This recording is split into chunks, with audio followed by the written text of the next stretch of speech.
I'm Jonghyun Kim from NVIDIA Research. So we prepared a demo about how to capture, train, compress, and render live field images from the captured volumetric video. So volumetric video means you capture a scene with multiple cameras at once. So you have a lot of 2D video list.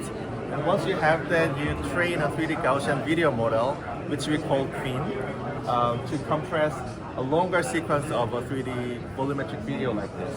Once we train the whole model, then we have to render a lot of view images to support this live field display. This live field display is composed of a single 2D screen and a lenticular sheet on top of that, so you can redirect the light to your left eye and right eye, so you can actually feel the 3D without any headsets. So our demo is all about how to render a fast live field with a 3D Gaussian scene. So this demo is, you can actually see, you can change the viewpoint and then change the camera control while you're actually watching a real person's movement in 3D for the first time.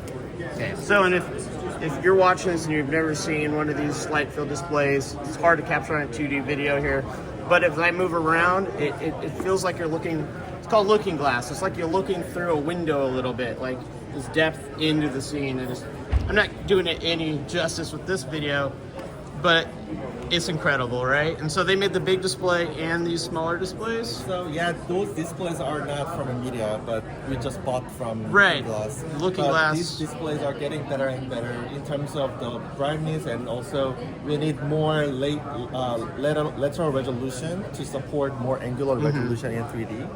So that's why we are waiting for a next gen of this one and this one. But also in the same time, we need a lot of compute power to render a lot of view images from the 3D Gaussian.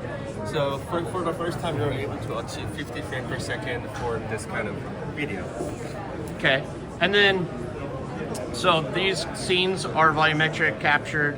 So can you tell us a little bit about like what they used to capture these? They used this like thousands of cameras, few hundred cameras. Do you know any of that information? Oh yeah, so for these scenes, it's only 30 cameras. Only 30. Yeah, but for the real good ones, it's studio quality, so it was more than 300. So we say democratizing the immersive experience. What it means is that we make the overall process much more lower cost, lower number of cameras, and smaller computing power requirement, those kind of stuff. So it's getting there. So once the 3D contents are getting more and more with this kind of technology or generative contents, then we need a 3D platform to share this experience in 3D for multiple people and others. The problem of AR and VR is it's only a single user, so you can see the 3D, but people around you cannot actually feel the same experience. Nice thing about this live field display, you can actually see 3D, multiple people, as long as you guys are inside the viewing angle. So you can actually share the experience of watching something together in 3D, like you're doing in a couch with your friends for the TV contents. So we're expecting that as 3D contents are coming more and more together, I hope this can becoming more low cost and low cost, so everyone can enjoy the 3D experience. All right. Well, thank you for your time and explaining this to us. And one last thing, they do have a small display over here. They're Looking Glass Glow. If anyone's interested, you can buy these today.